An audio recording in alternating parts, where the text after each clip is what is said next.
بهالركن المظلم من الكون أنا قاعد عم أحكي مع ظلي. أحيانا بحس الظل أكثر صدق مني،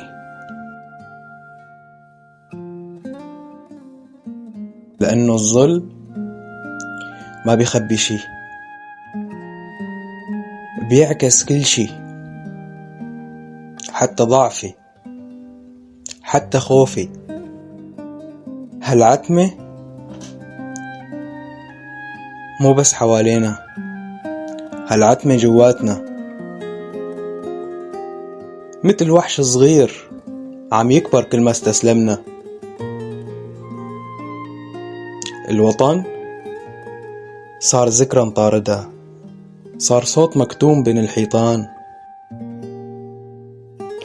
ايدي عم تنمد، عم تحاول تمسك شي ما بينمسك، وكأنه الأمل شبح بنشوفه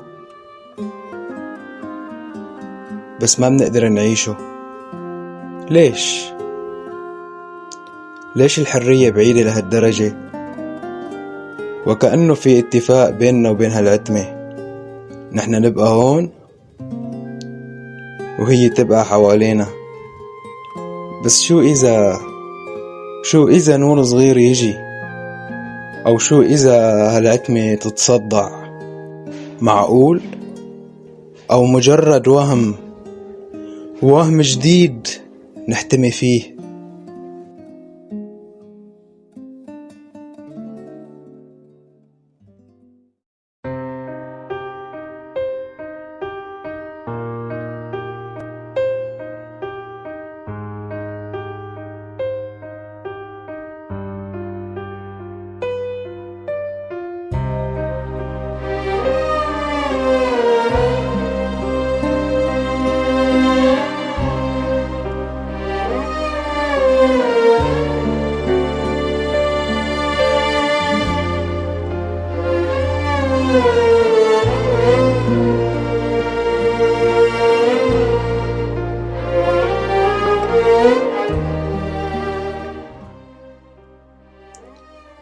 شو هالضوء؟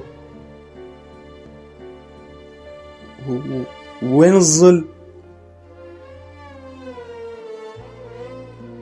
ما في ظل؟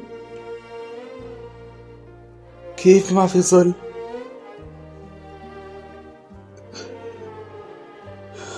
الشمعة مطفية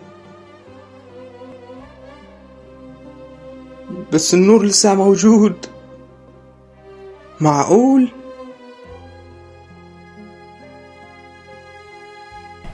الساعة الآن 6:18 تماما بتوقيت دمشق سوريا. من دون بشار الأسد قيادة الجيش تخبر الجنود بسقوط النظام في سوريا. سقط النظام، سقط. كل هالسنين، كل هالألم صاروا ماضي، صار حقيقة. النور اللي كنت شوفه حلم هلأ صار قدامي.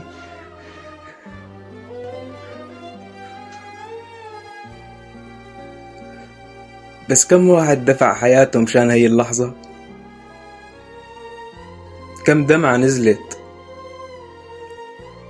كم روح راحت؟ وكم واحد اختفى؟ كم أم سهرت على صورة ابنها؟ هالحرية مو بس كلمة، هي صرخة من جواتنا رفضت تموت. هي شجاعة ناس كسروا الخوف، هي دمعة من أم شهيد،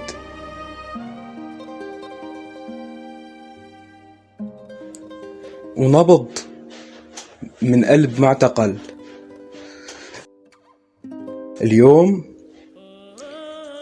اليوم ما عاد في خوف، ما عاد في ظل.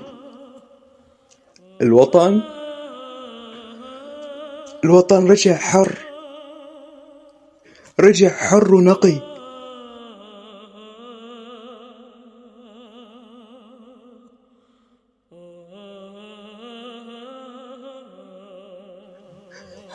سقط النظام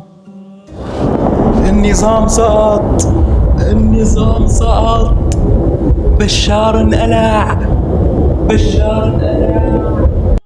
الساعة الآن 6:18 تماما بتوقيت دمشق سوريا. من دون بشار الأسد قيادة الجيش تخبر الجنود بسقوط النظام في سوريا.